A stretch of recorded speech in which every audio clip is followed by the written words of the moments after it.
Hey, thank you. Good morning, everyone. It's great to be here. Let me see if I can get this going here.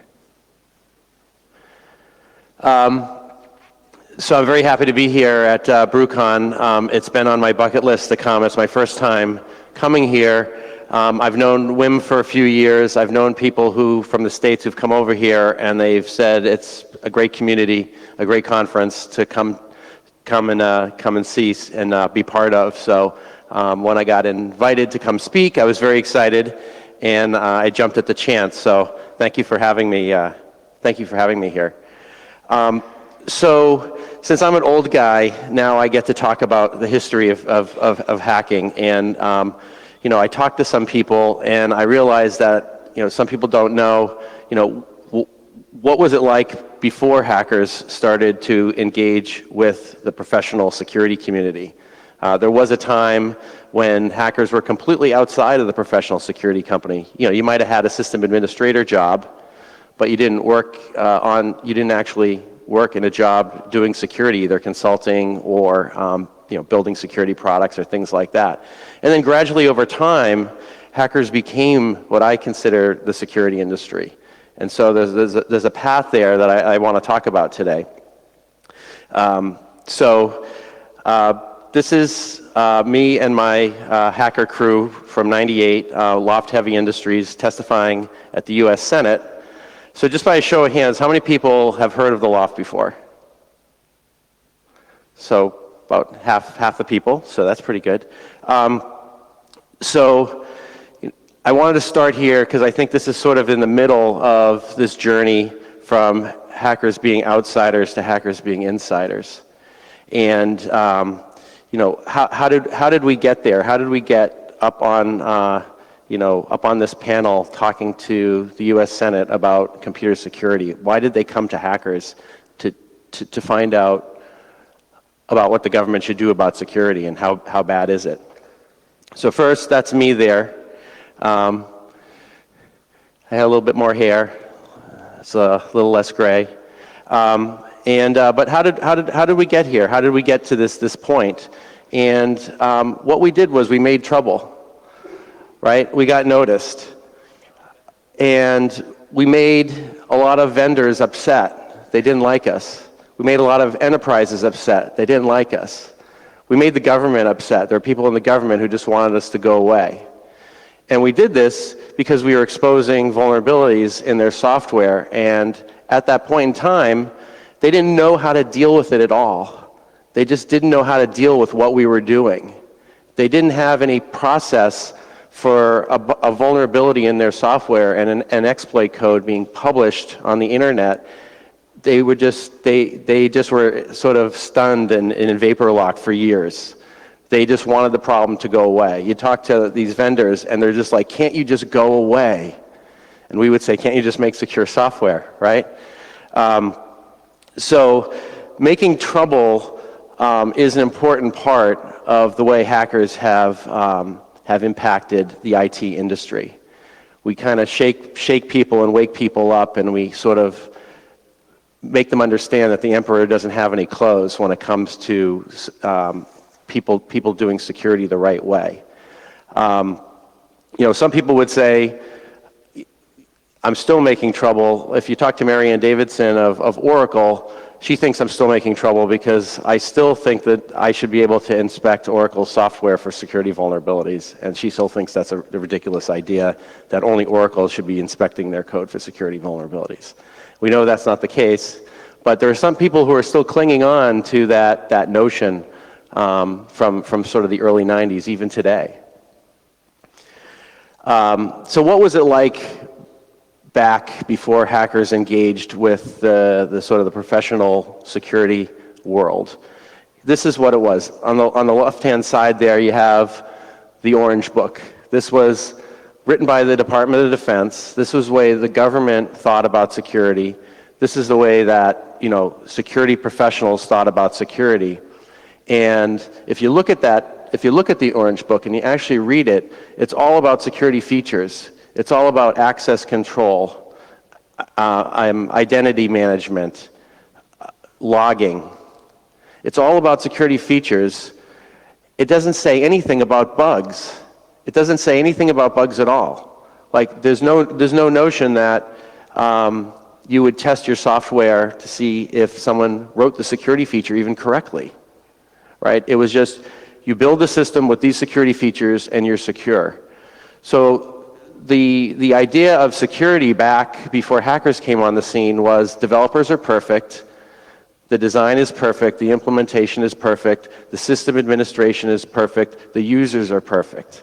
That is the way that people thought about security. We just build it and everything just works. And on all those levels, hackers came and said that's all completely wrong. Users do the wrong thing, your administrators are not configuring it properly, you designed it wrong, and you wrote it with a lot of bugs in it.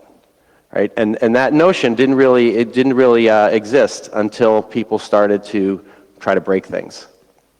On the right, we have CERT here, Computer Emergency Response Team. CERT was created in response to the Morris worm. So hopefully everyone has heard of the Morris worm, where Robert Morris Jr.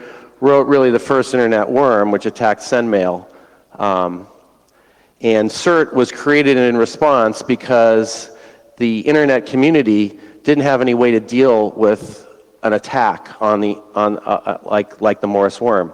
The Morris worm caught everybody by surprise, and so CERT was formed to investigate, widespread, malware threats. And so CERT was formed to do that, and the notion of CERT was if you know about a malware, you know about a threat, you know about a vulnerability, you send that information to CERT, and CERT will take care of it. That was the notion. So what CERT would do is CERT would then go and contact the vendor, and typically you'd end up with a silent patch. And no one knew that they needed to install the patch. They didn't know they were vulnerable.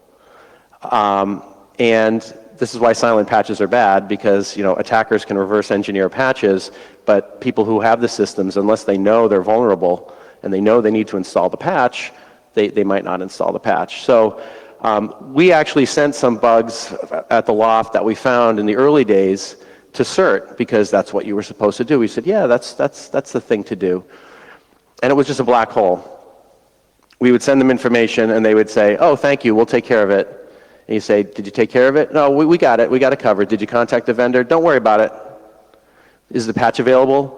Don't worry about it. The vendor's taking care of it. And we would never even know that the bug that we that we found, if it ever got fixed. We said, this doesn't work. This isn't working for us, right? So we tried with CERT a couple times, and CERT let us down. So we said, there's got to be a better way. And a lot of other people who were doing vulnerability research back then had the same reaction. And so CERT never really engaged with the hacker community. I don't know, maybe a little bit today, but I think that was sort of a missed opportunity back then. And then, so what happened was, because CERT didn't engage, hackers created their own information resources and their own way of sharing information and their own process, and didn't use CERT. So I'm going to talk a little bit about that too. So one of the things that really got my mind focused in the direction that sort of propelled me in my career was this paper by Dan Farmer and Wysopal, Improving the Security of Your Site by Breaking into It. So if you haven't read this paper, go and read this paper, because it really opened my eyes to the whole hacker mentality of you improve the security of something by trying to break into it, right? You try to take the adversary's approach. And up until this paper, no one had really, maybe someone had tried this here, but no one had actually documented a process to do that. So what Farmer and Venema talk about here is every time they learned of a system getting broken into, they looked at that pattern that the attacker used. Did they exploit trust? Did they find a system that was misconfigured? What was the misconfiguration? And they collected all these things that attackers were doing,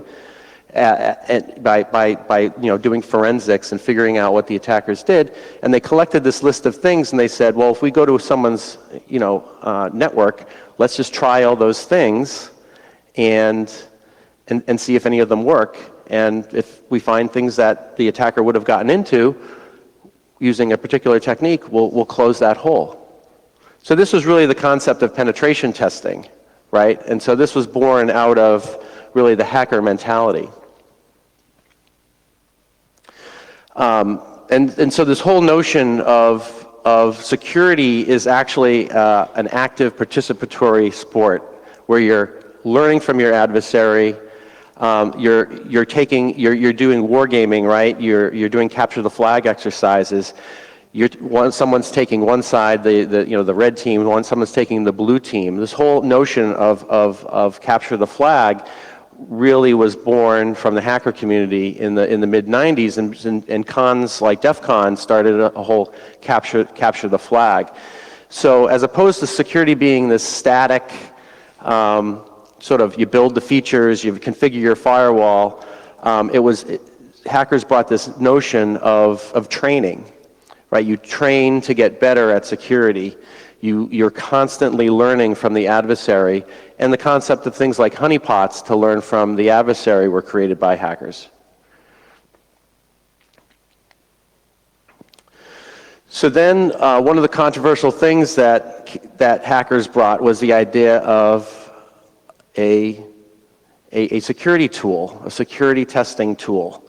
And every time, when these tools are first introduced, they were thought of as very bad. They were thought as evil, bad things that you shouldn't possess. They even had, like, if you had an antivirus company, would even scan for the executables of these tools, and if they were found, it was quarantined and blocked, and you got an alert, and some people got fired for using these tools. So the very first security tool that came sort of from the hacker world that I can remember is this tool called Crack by Alec Muffet, where he came up with the idea of how can we discover if there are weak passwords in the system? Well, let's try to crack the password, right? Let's try to break the password with brute force or dictionary attacks or some other kinds of attacks to see if the passwords can be guessed. So this originally was thought of as a bad thing. Like, a lot of people said, "Why are you doing that? Right? Why are you testing for weak passwords? You should just don't do that." There was a system administrator, Randall Schwartz, who got fired from Intel and charged with a computer crime because he ran crack on the system that he was managing, or the systems he was managing at Intel, because he thought it was a good idea to see if there were weak passwords on the system, and he was going to tell his users that they should use stronger passwords.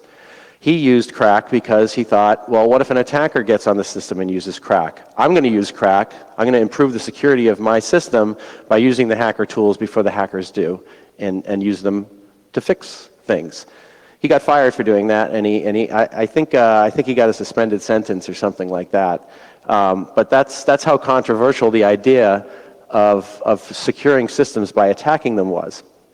Dan Farmer and Weezy Venema took their ideas from their paper and wrote a tool and automated the process. So they collected all those different attacks that they saw, and they wrote Satan and released it publicly because it's a way to automate the process of securing your network. Scan all the systems for vulnerabilities, right? Network vulnerability scanning.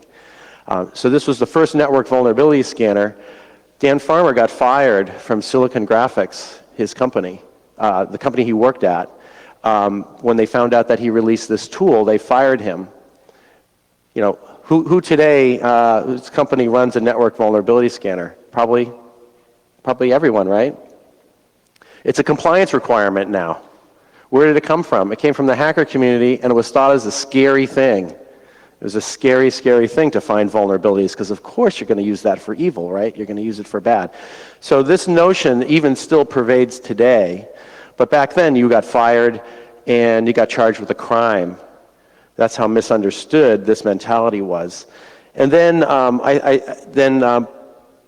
lot of people may have heard of Netcat, which is really, Hobbit calls it the network's Swiss Army knife, because it allows you to create, open up arbitrary ports, bind arbitrary programs to that port, and basically, explore sending data over UDP, TCP on different ports, and explore things like firewall rules and things like that.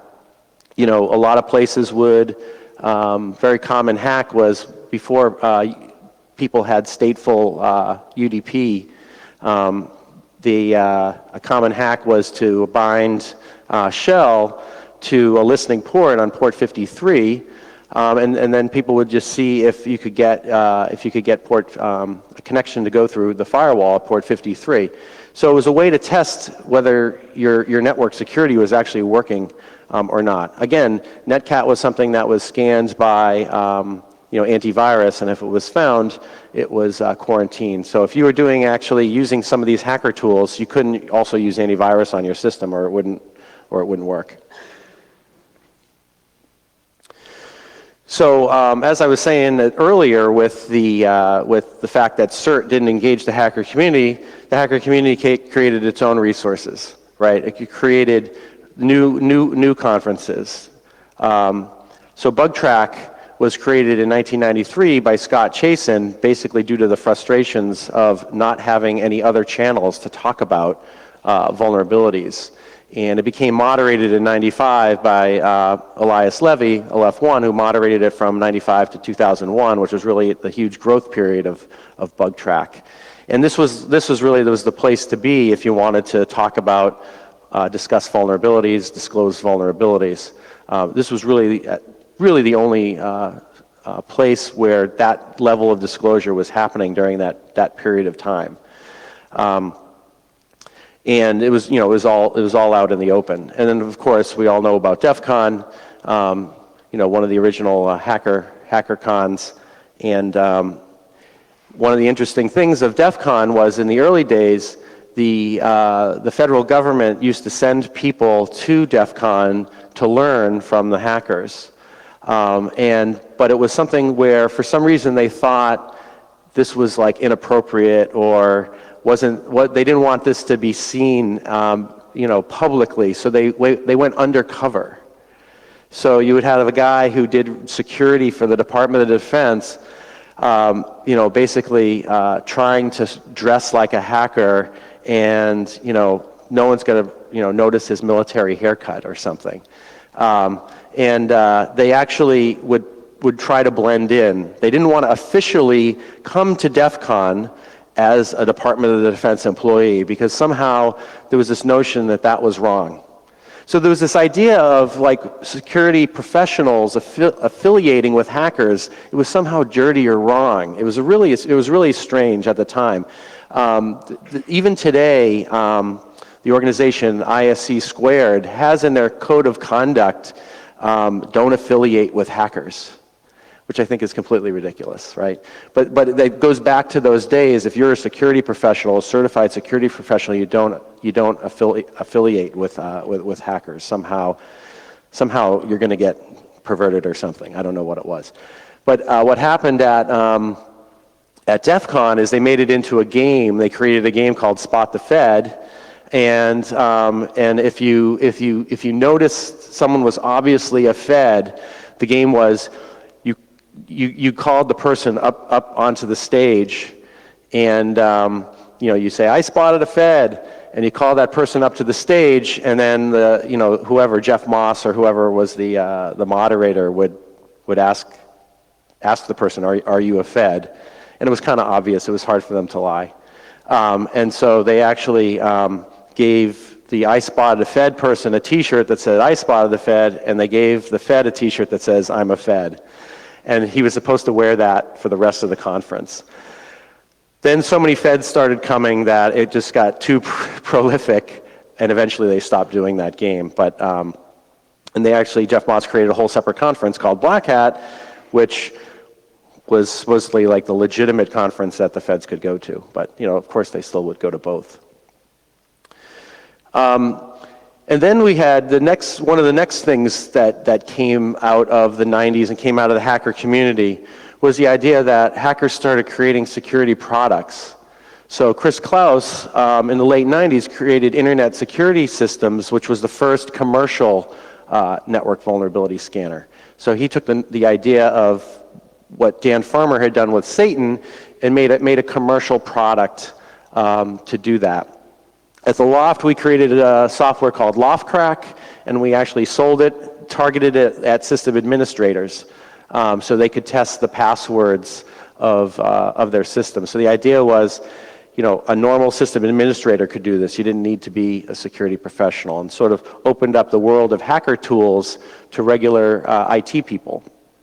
The very first intrusion detection system was created by hackers. Marcus Raynham started this company called NFR, Network Flight Recorder, and he hired the Loft to write all of the signatures for NFR. So we were involved in the very first intrusion detection system. So you see these mainstays of security today, like network vulnerability scanners and intrusion detection systems came out of the hacker community. They didn't come out of the IT security in the industry at the time. And then ISS also wrote Real Secure, which was sort of the second IDS after NFR did. NFR was ultimately not successful as a company. So now we get to this point where we've sort of matured what we were doing at the Loft. We took the notion of, improve your network or your site by trying to break into it, and we focused it on an individual piece of software. And we built a lab environment so we could take a piece of software like Internet Explorer, and we could figure out how to find vulnerabilities in that software. And so this was around 98 or so, and Microsoft started to take notice to some of the research we were doing because it was getting pretty sophisticated. Mudge, one of my compatriots at the Loft, had teamed up with Bruce Schneier, famous cryptographer at the time, and they started reverse engineering the NTLM protocol, where Microsoft products authenticated over the network. And they found vulnerabilities in the protocol, and we actually built brute forcing of the NTLM protocol into LoftCrack. So you could run LoftCrack, you could sniff the network for machines authenticating with NTLM, and then you could brute force the password. So this was like going right at the core of Windows networking, and was really pretty embarrassing to Microsoft. This really made them stand up and notice. They said, wow, these hackers are working together with cryptographers, and they're pulling our pants down. We got to figure out what's going on here. So at Black Hat one year, I think it was like 98 or so, Microsoft sent their architects, their head developers on Windows, and they said, we want a meeting with you guys. We want to understand what you're doing. And we basically sat down and walked them through the process of, how do you break a protocol? Like, how do you do that? How do you set up a network with sniffers and then inspect the packets and understand what's happening? And how do you recreate some software that might emulate one side of the connection so you can start to manipulate it? And this was all totally new thinking to Microsoft. Their eyes were wide open. They were like, they had no concept of the idea that people would actually know how to do this and know how to break it. And that was the beginning, I think, of Microsoft starting to think about maybe this adversarial approach to testing our software might be something we want to do. So, but what's still in the late 90s, what is what's the status quo out there, right? We're still seeing product companies selling security features, right? People are selling identity and access management, they're selling encryption technology, they're selling firewalls, and what are hackers doing? They're showing that all that stuff doesn't matter if you have bugs, right? We'll bypass it, right? It doesn't matter that you're using SSL, we're just going to get the data at the endpoint, right? It doesn't matter that you don't allow inbound connections into your network. We're going to get someone on the inside to run our software through phishing. Or we're going to break through some connection you expose to the internet. Accountancies are still selling compliance. The Big Four is out there auditing you against SAS 70 or some NIST standard.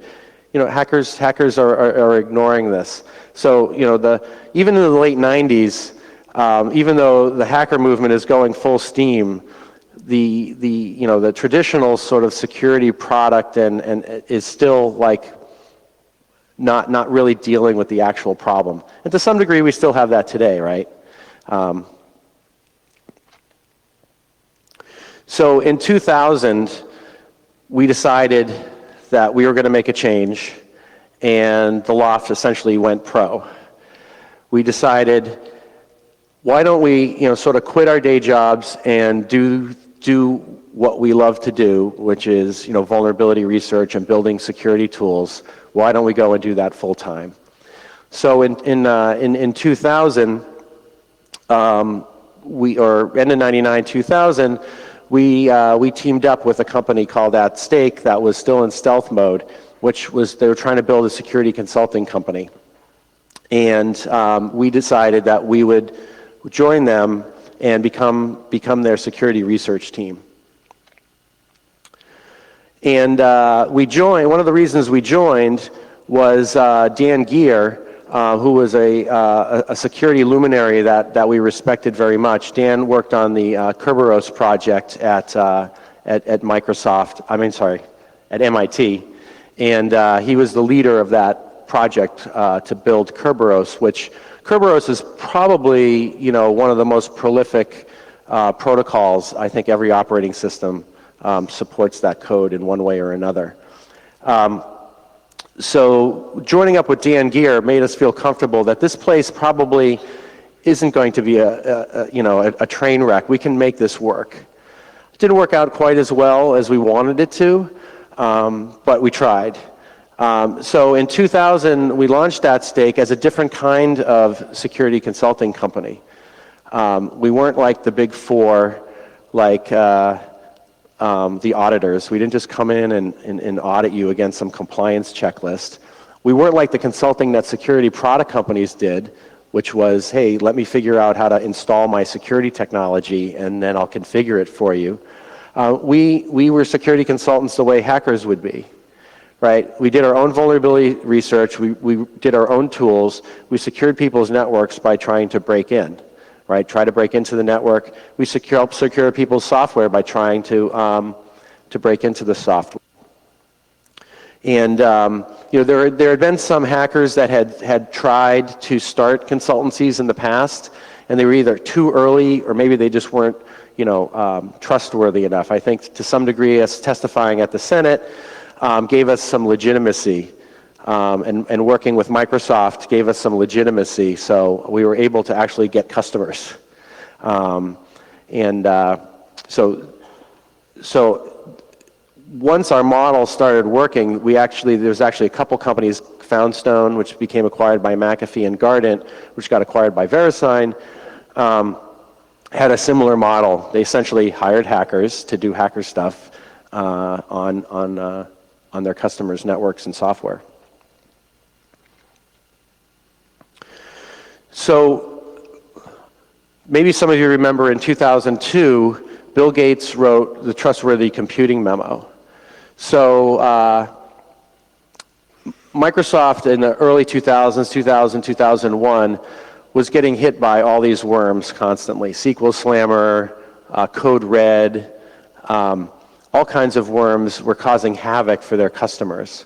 And they just had so many wormable bugs in their networked products, it was actually existential risk for Windows NT, Windows 2000, as an enterprise software system. I think it was the Secretary of the Air Force came to Microsoft and said, if you don't change how you're building your software, we're going to move to Linux. I remember reading an article about that. And that really woke up Bill Gates. He said, wow, if the Defense Department stops using Windows and starts using Linux, our whole master plan of being the dominant enterprise operating system is going to be out the window. So this is one of the motivators for the Trustworthy Computing memo, is they have to show the industry they're going to do something about it, they're going to change. So in this memo he says, we're going to stop, we're going to stop the presses, we're going to stop the machine. All of our developers are going to read the Writing Secure Code book, and they're all going to get trained on writing secure software, and now Microsoft's going to make secure software. So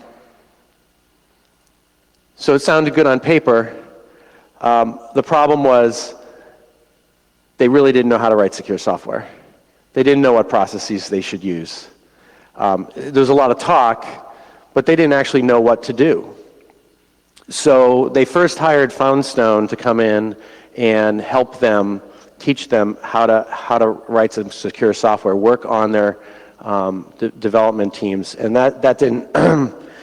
For one reason or another, it didn't work out. So they actually then hired At Stake, the company that the Loft was at, to come in and teach them how to write secure software. So these are some of the things up here that we taught them. We taught them the idea of threat modeling. They didn't know how to threat model before. They had no notion of thinking like the adversary. How would the adversary start to pick apart the software? How would they break that?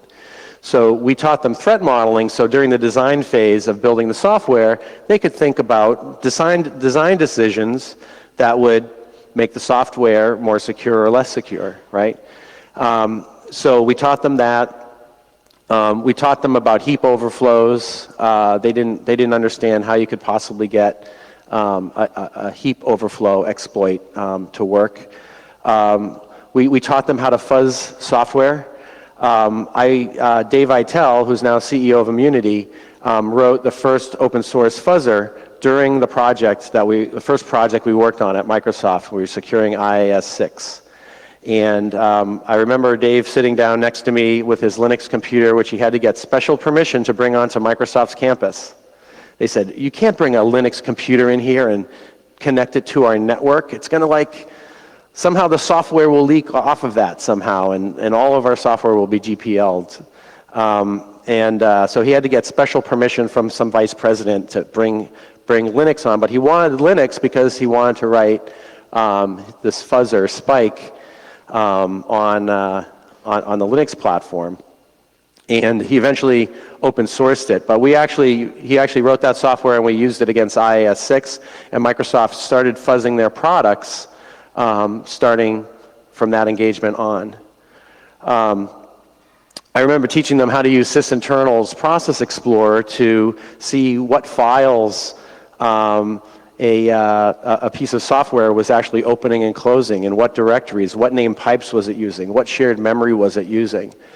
They didn't know how to do this, right? So their developers would write software on top of other libraries that they didn't know what those libraries were doing. So they had no idea that they were writing code that had vulnerabilities in it, because they didn't take the adversarial approach and try to inspect what the software was actually doing. So now they actually started doing that as part of their process. And actually they eventually bought sysinternals because they had so many cool tools and cool people. So essentially, when you look at the Microsoft SDLC, and they wrote a book about it, that whole process, the majority of that process was created by hackers. Hackers came in, and all the techniques that we had come up with and devised, like fuzzing and reverse engineering, disassembling, using tools like Process Explorer, all of these techniques threat modeling, of course, that we came up with to attack software after they shipped it, we taught them how to do that before they shipped the software. And they called that the Microsoft SDLC. And they actually took that technique and they submitted it as an ISO standard. So ISO 27034, which is now how to build secure software, a lot of the techniques that are in there were things that hackers taught Microsoft how to do. So, you know, hacker know-how is now an ISO standard for building secure software. So around 2003 is when I sort of think of as sort of the modern security era starts. You know, penetration testing is actually a requirement now, like for compliance reasons. Something that was scary, that only hackers did, you're a bad person if you do it, is now an actual requirement. You know, so it took 10 years for the IT industry to sort of absorb the hacker mentality. Companies have product security response teams. They're ready, willing, and able to communicate with vulnerability researchers. Vulnerability researchers are, you know, hopefully not sued anymore for doing bad things. It still happens occasionally. And now we've evolved even to bug bounties. You know, a lot of people don't realize that Netscape had a bug bounty way back in like 95, 96. But it was still thought of as, you know, sort of a scary thing to, you know, to allow hackers to poke at your stuff. And it really wasn't until Facebook and Google started having bug bounties that it sort of became a legitimate thing. And that was really only about 6 or 7 years ago. So what about today?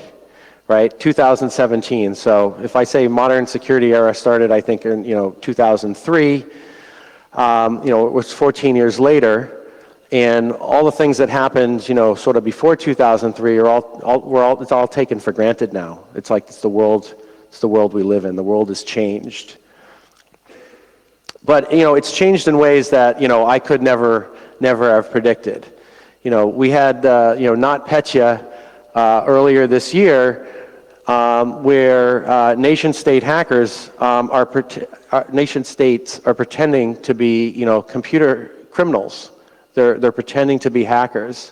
You know, I know if you followed the Guccifer 2.0 things that Guccifer was saying, but I think most people think that that's part of the Russian government. It's a Russian government actor, and basically, Guccifer is pretending to be a hacker. He's pretending to be a white hat hacker. He's hacking for good. So it's getting a little complicated out there. You know, it's I guess sort of it always has been. But we still have rapidly evolving threats, and it's confusing who's the good guy, who's the bad guy. And I could have never predicted the level of nation-state hacking that would be going on back when I testified at the Senate in '98. So the other thing is we're all insiders now, right? A lot of the guys at the Loft all work at big corporations now, helping them with security. Mudge, who's at Stripe now, heading up their product security, was sort of the ultimate insider. He worked for DARPA. He worked for the Department of Defense in the U.S. DARPA is the Defense Advanced Research Project. And he got DARPA to fund hacker projects.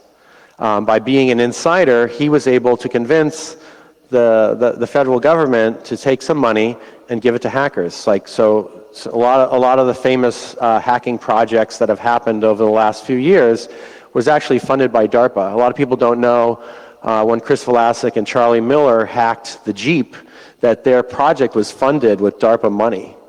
Right, so Mudge, they applied for some funding, and Mudge got that project approved, and so car hacking was funded by the U.S. government. So, you know, hackers being insiders now, it can be really helpful for security. But unfortunately, we're getting old, right? And we need a new generation out there doing new things, shaking things up. And so, you know, this is my call to you, is for you to do something that makes me nervous. You know, back when, you know, in the mid-90s, when I was doing things and making people upset, you know, it seemed like I was on the right path because there were people that were nervous about what we were doing. And you know, we had you know, Justine yesterday talking about what she was doing with the cyber short and taking a new approach to shake things up. And I have to admit, Justine made me nervous when I first saw this.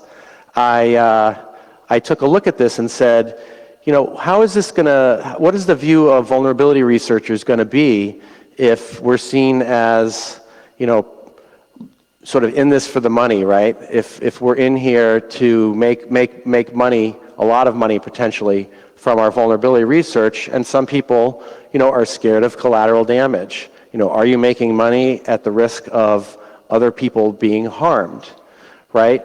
And so I thought about it for a while, and at first, since it was new, I was kind of skeptical. But then I thought back to, you know, the idea of full disclosure and, you know, putting out bugs and exploits to get companies that were that wouldn't take action when you tried to engage them in a way that they would do the right thing. When they ignored you, you went full disclosure, right? And so I had done things in the past that probably had collateral damage, but the net benefit was there. You know, companies started to take security more seriously. And I think a market-based approach is something that should be explored for sure. But it's an example of something that shakes the system up. And I think that is something that hackers have to do. I think that, you know, we've lived in this world, this sort of what I call the modern security era, where we take for granted things like penetration testing tools and finding vulnerabilities in systems is an important, good thing to do. It's not scary. But we still haven't solved the problem yet, right? We still have things like, you know, WannaCry taking down, you know, a hospital system in the UK. You know, so the system still needs to be shaken up. And so I'm happy to see what Justine is trying to do, or did, to wake up the industry in a different way. So the final thing I want to talk about is something that I think the system needs to be shaken up.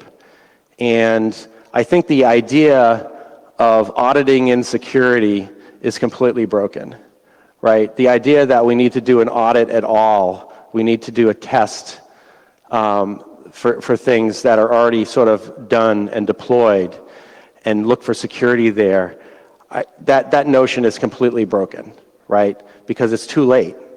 It's too late. The system has a window of vulnerability now. The system is already in production. It's already running. Attackers already have access to it, and now you're going to find the vulnerability.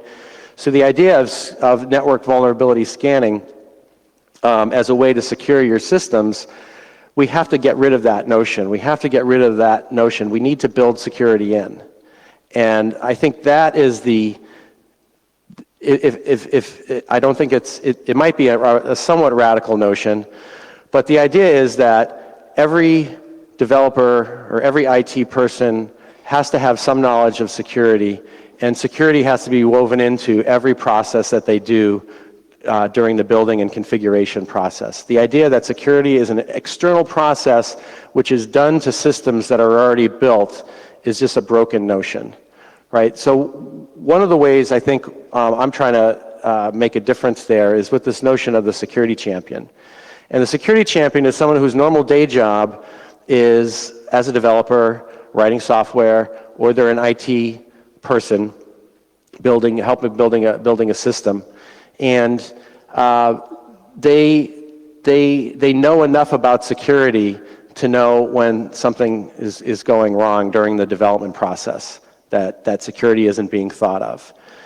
So one of the things that we do at Veracode, and I've been working with some other software companies to do this, is have at least one member of each Scrum team that's building the software be a designated security champion, and have that person get extra training and meet once a month with the security team and do things like capture the flag exercises, do things like look at a particular piece of malware, look at a vulnerability and actually trace through the code and see how it's exploitable. Look at a new security tool. Because I think we need to embed the notion of how security works and how hackers work into every single process we have for building software and building IT. I think it's the only way that we can get out of the problems that we have, is to make it part of that. And so I think education is another way to do that. And I've been working with an instructor at Tufts University in Boston to embed secure coding into the normal computer science curriculum, as opposed to, having it be an IT security curriculum. So the idea is that every programmer will have to use secure coding, understand how to do secure code review, understand how to use application security testing tools on their own code, so that the projects that they build actually have to be secure. And that's a property of every piece of software that they do as part of their computer science curriculum. And I think that's the only way that we can actually eventually start to chip away at this, sort of the security problem. So that was what I had to say today. There's my contact info if you want to contact me. And I guess I'd be happy to take some questions. I think we have some time.